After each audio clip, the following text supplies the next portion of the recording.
America Meditating Radio Show, we collect wisdom, inspire each other, and empower hearts 24/7. Hi, I'm Sister Jenna. Join me and guest on Blog Talk Radio as we amplify stories that compel us to be more for ourselves and everyone else around us.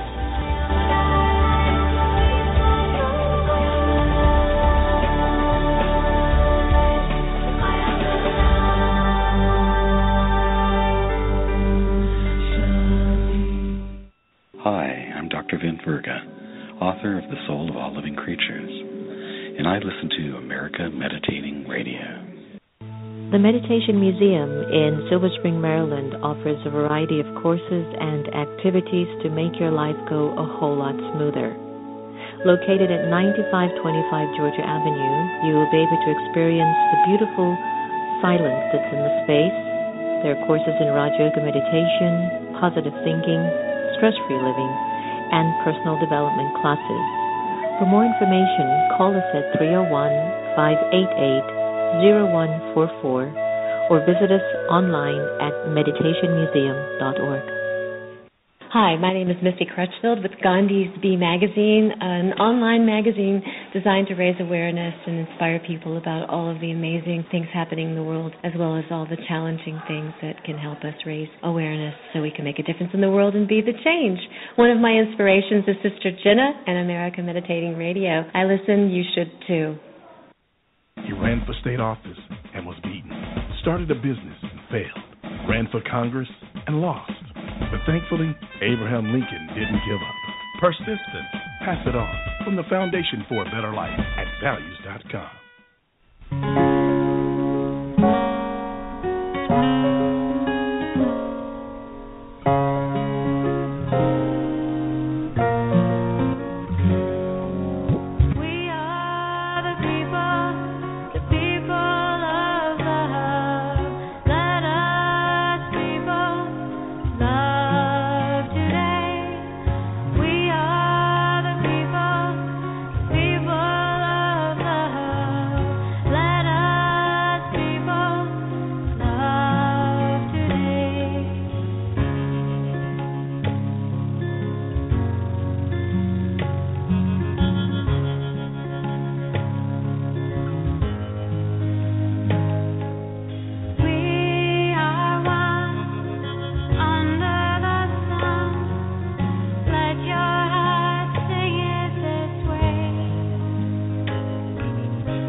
Welcome, everyone, to the America Meditating Radio Show. I'm your host, Sister Jenna. That was Sanatan Kaur, people of love. And I want to thank all of my friends for shouting out about the America Meditating Radio Show. We are got a whole new profile, banner, intro, and just lots of new things, which I really appreciate. As much as I think the energy of consistency is such an imperative contributor towards success, I also believe in the integration of creativity, innovativeness, newness, and it's so much about what America stands for too, doesn't it? You know, when we started the America Meditating Radio Show, it was to be in service as Sister Gita recovers from surviving of cancer. And then when she told me, Sister Jenna, could you just try it just for a week or two, and then I'll be able to get my strength and get myself together, because her voice is a million times more better than mine and is much more better than mine. And we never went to any training school or any particular school of thought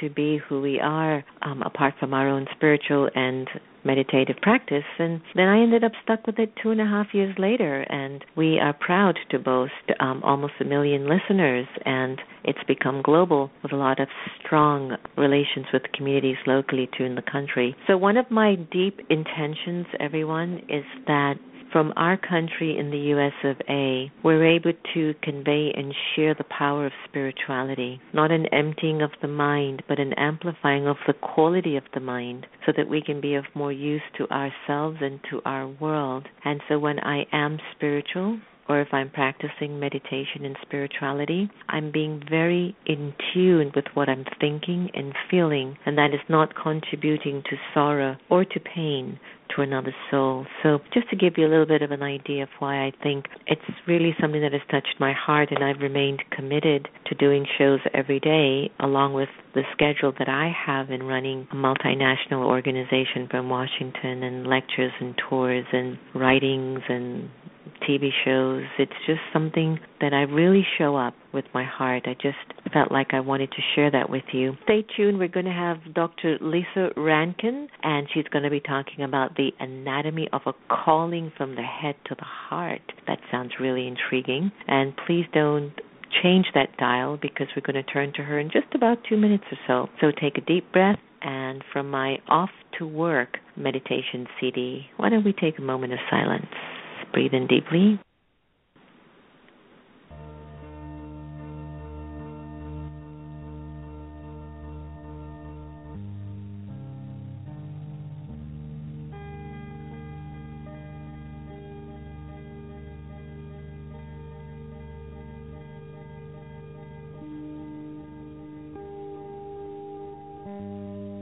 Om Shanti. This mantra, Om Shanti, I, the soul, am peaceful, reminds me that today I'll be quiet.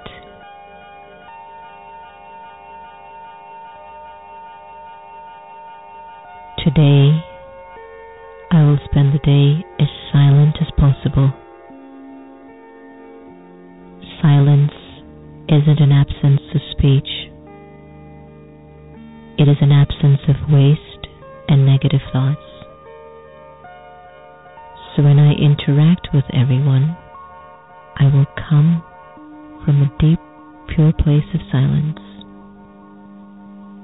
And with every step that I take, I will carry peace, power, and the love for silence.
welcome back. That was Open My Eyes by Lucinda Drayton on her Through Your Eyes CD. And hope you enjoyed the silent meditation called Silence from my Off to Work meditation, which you can get on iTunes. We now turn the lines to Dr. Lissa-Rankin. She's a physician, a New York Times bestselling author of Mind Over Medicine and The Fear Cure, speaker and founder of the Whole Health Medicine Institute, very passionate about what makes people optimally healthy and also what predisposes them to illness. She's on a mission to merge science and spirituality in a way that not only facilitates the health of the individual, but also heals the collective. Now, Dr. Rankin has been featured in 2 PBS specials and also leads spirituality workshops, both online as well as at retreat centers like Esalen and Kripalu and Omega. Her work has been featured extensively in the national media, including our friends at O Magazine, the New York Times, CNN, all over. Today, we're very happy to welcome Dr. Lissa-Rankin to the air. Welcome, Doctor. Hi, I'm so happy to be here. Oh, I'm so glad that you could join us. I know healing the world is not a small thing, and, one of the... It's not. And it's like sometimes you are called, you're called because something of a passion or something is within you and you feel that you have an answer. It's a little bit of a refined version, and before you know it, you look back 10 years later and you're hook, line, and sinker in something bigger than yourself. Well, that sounds about right. Yeah. So you see all that yoga power is kicking in. My goodness, right? I mean, yesterday actually marked the 10-year anniversary of the beginning of what I came to call my perfect storm, which I wrote about in my book, The Anatomy of a Calling. So I was just reflecting last night. I'm like, wow, if I had any idea what would happen over a 10-year period from this time of deep trauma. And if anybody had told me then, here's what's coming, I probably would have gone and hidden in the closet. No, thank you. I'm not signing up for that, We get that. Totally get that, Lisa. I know that you've been a very strong advocate for mind-body medicine, right? And it could be because of an event. It drove you to saying, no, there's got to be a cure. There's no way that I'm going to accept this is only that. And I believe that I have that same personality, Lisa, that I won't accept something as broken. There are only solutions.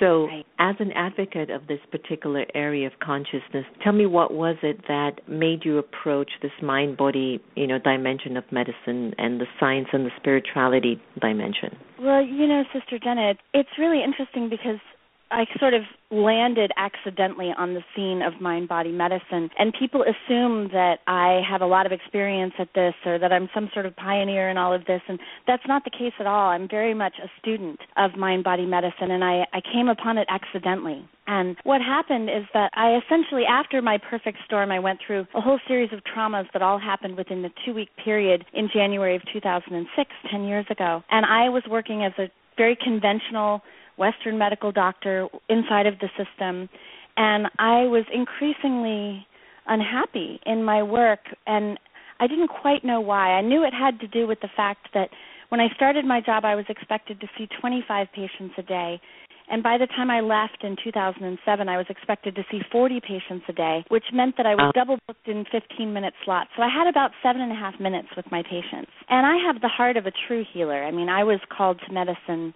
the way some are called to the priesthood, as very much of a spiritual mission when I was a little girl. And so I think there was a part of me that was just really feeling like I was selling my soul, like I was out of integrity with the truth of my beingness. And the pain of that integrity gap was becoming more and more significant, and I was also becoming more and more sick. I was taking 7 medications by the time I was 33 for a whole host of chronic health conditions that my doctors assured me I would need to take drugs for the rest of my life. I'm now down to half the dose of one of those, just as one little piece. And so part of it was just the trauma of my perfect storm. Part of it was that feeling of betraying my soul's integrity. And part of it just felt like survival. I really felt like I was going to die if I didn't leave medicine. And there was one particular event, and I tell the whole story of what left me to leave medicine in The Anatomy of Calling, so I won't spoil it. But essentially, I wound up making the choice to leave medicine only to discover that you can quit your job, but you can't quit your calling. And I thought I was going to be a full-time artist. I'm also a professional artist. And so I thought, well, I'll just pursue my art and that'll be fine. But within 9 months of quitting my job, and everybody made fun of me that it was at the 9-month mark because I was an OBGYN. So it was this kind of 9-month gestation after leaving my job that I felt this deep call back to medicine. But I knew I couldn't go back to what I was doing, and I had no idea what I was supposed to do. And I found myself kind of on my knees next to a river in the middle of the redwoods at Esalen Institute in Big Sur, like praying, like, please show me. I'll do it. If there's something I'm supposed to do, I'll do it, but please show me. I don't know how to do this. And I wound up taking a job at an integrative medicine practice in Mill Valley in the San Francisco Bay Area. And my patients there were so interesting. I mean, I took the job because they promised me that I could have a whole hour with my patients. And so I thought, this is perfect. I get a whole hour with my patients. I only have to see 7 patients a day instead of 40. But they were a very, very interesting subset of people because for any of you who know Marin County, it's kind of like a haven for health nuts. So these people were eating their vegan diet, and they'd worked out with their personal trainer, and they were doing yoga, and they were meditating, and they had seen their naturopath and their acupuncturist, as well as the best doctors at Stanford and UCSF, and they were some of the sickest people I've ever met. And I had worked in inner city Chicago. I had worked with Somali refugees, so I had worked with very, very sick people, but it was understandable why they were sick. And these people, I didn't understand why they were sick. And I really felt helpless as a doctor, like, what can I do with these people that have already had every lab test and tried every drug and every supplement? And so because I had so much time with my patients, I just started sitting down with them and asking them really good questions. Like I would say things like, what is your body saying no to, sweetheart? Like, what are you fighting against? What are you in denial about in your life? Like, where is your life out of integrity with your truth? And, of course, some of this was stemming from my own personal experience, realizing that part of the reason I was having all these health problems was because I couldn't admit to myself that I needed to leave my job at the hospital. And it was too uncomfortable. It would take me too far out of my comfort zone because, I was the full-time provider for my family. My husband wasn't working. I had no idea how I would pay the bills. So I started asking people, like, how, are you happy in your relationship? Do you feel fulfilled in your job? Are you, what's your sense of well-being like? Tell me about your inner peace, And all my patients started crying. And I thought, okay, I'm doing something wrong. Let me jump in here because I think then what you're actually saying perhaps is that a lot of our illnesses might be stemming from what we're going through emotionally. Well, again, I didn't know it, but I do think that's true. So what I started asking people is, tell me, like, what does your body need in order to heal? And they started saying things that surprised them and me. They started saying things like, oh, I need to leave my husband. I need to quit my job. I need to move to Santa Fe. I need to finally go to art school. And then they would look at me with this, like, look of shock, like, but wait, I can't do that. And some of my patients started getting really brave, and they started actually following through on the prescription they had written for themselves. And some of these patients started having, what doctors call spontaneous remissions. And I really didn't understand what was happening. And so I started studying spontaneous remissions, which, doctors define as cure of a seemingly incurable illness, either without medical treatment or with medical treatment that's deemed to not be adequate for cure. And that opened up a whole can of worms, and I went down an entire rabbit hole that led to me writing the book Mind Over Medicine about 3 years ago. And that opened up a portal. That really definitely moved you. I bet it did. Yeah. I want to talk a little bit about fear because it comes up a lot in conversations like ours. And I have to tell you a story that many years ago I was shoveling snow with my community, and I rolled up a ball of snow and I pelted them. And then they started to roll balls of snow to pelt me, and I go, you can't. I'm the big cheese.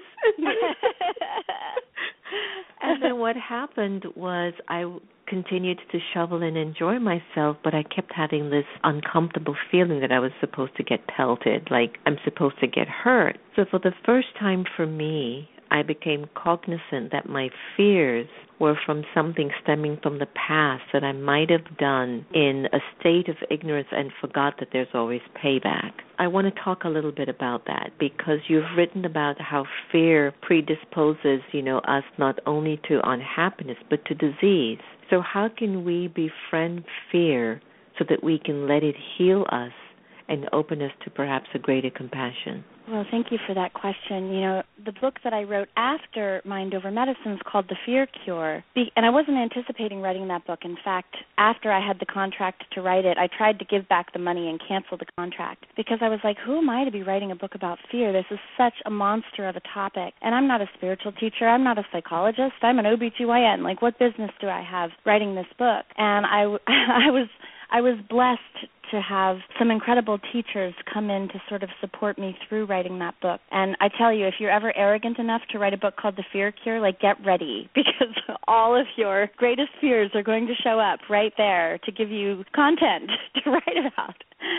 And, you know, the reason that I wrote that book, though, was that I discovered through writing Mind Over Medicine and through talking to thousands of people around the country on my book tour that people are incredibly intuitive when it comes to the process of kind of assessing potential root causes of illness and writing their own self-healing prescription. But what happens is that people are afraid. They're afraid to make the kinds of changes that they need to make in order to bring their nervous system into the relaxation response so that the body's natural self-healing mechanisms can activate themselves. And so I realized that we needed to kind of address this elephant in the room of the fact that we live in this fear-based culture, and not only is it limiting our capacity to be truly ensouled, truly authentic beings that are living in alignment with our essence, but it's also actually, if you look at the data in the first several chapters of The Fear Cure, are all of the scientific data linking fear to heart disease, to cancer, to autoimmune disease, to the common cold. And so once I found all the data on that, I thought, oh no, now I've just scared people more. Now I've told them that fear is not just an uncomfortable emotion, it's actually making you sick. Now what? And so writing the second part of the book took me several years because I didn't know. But what I ultimately ended up realizing is that so much of our fear comes from a cultural worldview that belongs to modern culture, but it's not universal truth. And it doesn't belong, for example, when I was up at 16,000 feet in the Andes in a Peruvian indigenous village with the Queros. The Queros don't hold the worldview that Americans hold at all. And the level of fear in their culture is significantly lower, even though by all of our standards, they should have even more reason to be afraid. And so the cultural worldview that I was identifying was based on what I called the 4 fearful assumptions, which are that it's a hostile universe, so we need to protect ourselves, that we are all alone in this hostile universe and there's no recognition of the oneness between us, that we can't handle losing what we cherish, so we have to grasp at it and do everything we can to protect that which we cherish, and that we essentially don't have the capacity to be able to deal with the change that is often required in order for us to come into peace with our fear. And so I wound up kind of reconfiguring, like, what would it take for us as individuals to be able to rewrite that worldview collectively in order to be more aligned with kind of the worldview of some of the cultures where, for example, the blue zones, where more than a greater percentage of people live to be over 100. And what I realized is that you can flip it around to what I called the 4 courage-cultivating truths, which is that uncertainty is the gateway to possibility, that loss is natural and can lead to growth, that it's a purposeful universe, and that we're all one. And coming into right relationship with uncertainty is essentially, that ultimately is what I think the fear cure is. And when I say the fear cure, it's kind of a misnomer because really it's not about curing fear. It's about letting fear cure you. Love that. Wow, that's powerful. That's a breather. Congratulations on the release of your new book, The Anatomy of a Calling, A Doctor's Journey from the Head to the Heart, and the prescription for finding your life's purpose. Give our listeners a sneak preview so we can run to Barnes & Noble. Is that still open? So we can run Barnes to the Noble? bookstores and pick up a copy. Yes, it is still open. So we can run and go get a copy. Yeah, exactly. Well, the sneak preview, goodness. You know, essentially The Anatomy of a Calling it's kind of a spiritual self-help book dressed up as a memoir. It's me and my story, but really it's about you and your story. And I use Joseph Campbell's Hero's Journey as a roadmap for anybody who is in the process of waking up to their calling. Because I think there is a certain each of us has our individual, unique soul signature that is here on this earth with a gift to give away. And part of our life purpose is discovering those gifts and giving them away.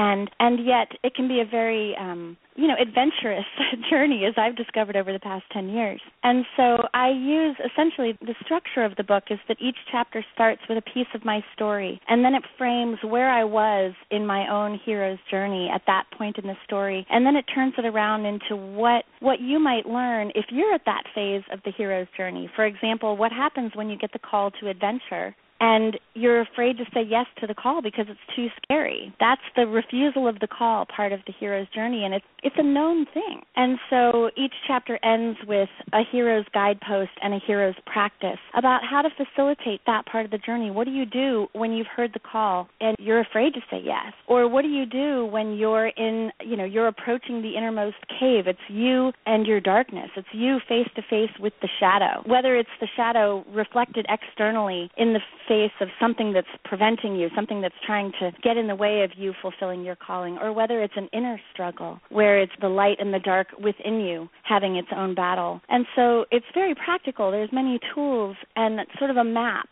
to show when you're in the process of finding and fulfilling your calling what you can expect. And part of my intention with it is for it to be kind of a beacon of comfort, because it can be quite scary. It can be quite challenging and rocky to actually open yourself to spiritual guidance that will direct you where you're meant to go, and to let go of the ego's grasping at what it is that the ego wants, or resisting what the ego doesn't want, and really walking into that place of uncertainty that leads to so much of our fear. So I really wrote the book that I needed to read when I quit my job 10 years ago. Right. So now, how are you now? I mean, here you are 10 years later. Last night you were looking back at the journey, and you can't believe where it has taken you. How is Lissa-Rankin today, the soul? Oh, it's Lissa, by the way. My mother wanted to name me Lisa, and my grandmother wouldn't let her because of Dirty Lisa on her soap opera. So Lissa it is. Got it. How am I now? The more I learn, the less I know, and the more I am just open and curious to possibility. And as I have embarked upon this journey, more and more miraculous unfoldings have come about. And the Anatomy of a Calling is filled with magic stories. It's filled with mystical experiences that have unfolded as I've been willing to not know. And I can say it's actually brought me to a place where I feel much more. Which means I feel more joy, bliss, ecstasy, and I also feel more pain and loss. And I just lost 5 people that I love this fall, all within 6 weeks. So it was almost like a second perfect storm. And I'm really grateful for it, though, because it's also given me the capacity to discover that when you aren't resisting your experience, when you're not fighting life, my mantra this fall was resist nothing. When you're actually just willing to be in agreement with life, and to be with it and to feel everything that you feel without skipping it, that what you discover as you go all the way down into the sometimes negative emotions is you discover this unconditional love at the ground of being that is ever present. And so what I can say, that's one of the greatest things that I've discovered in the past 10 years is I am never alone. Uncertainty is not scary anymore. It's actually kind of exciting, because when I don't know what the future holds, anything could happen. Miracles could happen. Synchronicities that I can't explain, like magical mentors, can show up on my path. And even in the midst of 5 losses within 6 weeks, the miracles were right alongside the tragedies.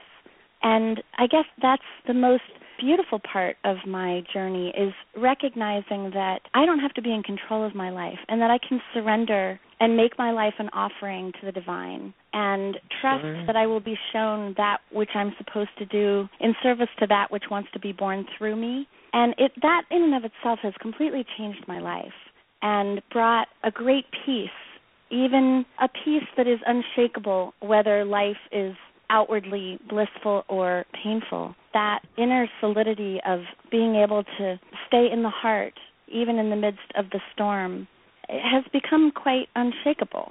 And it's quite surprising.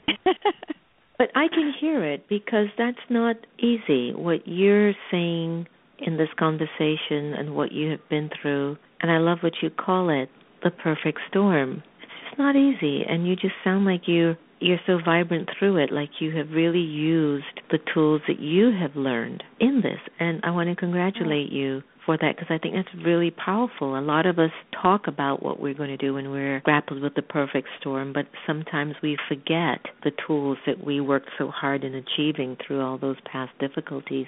So congratulations on that. Lissa, I want to thank you for just your spirit, your energy, your vibrancy, and the fact that you acted on your calling. You acted on your calling. So before I let you go, leave us with a favorite life quote and a website that we can get a hold of you. And please come and visit me when you're in Washington and conduct one of your wonderful conversations so that folks can take charge of their lives and become better.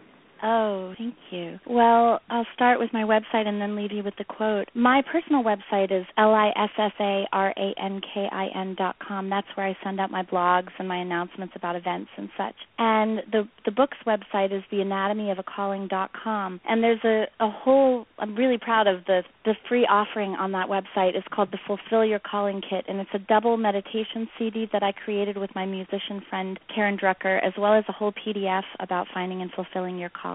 So that's at theanatomyofacalling.com. And, I hadn't prepared a quote beforehand, but the one that just comes to the top of my head right now is a Joyce Carol Oates quote. And it says, "I don't understand why people make a fuss over me as a writer. I'm just the garden hose water sprays through."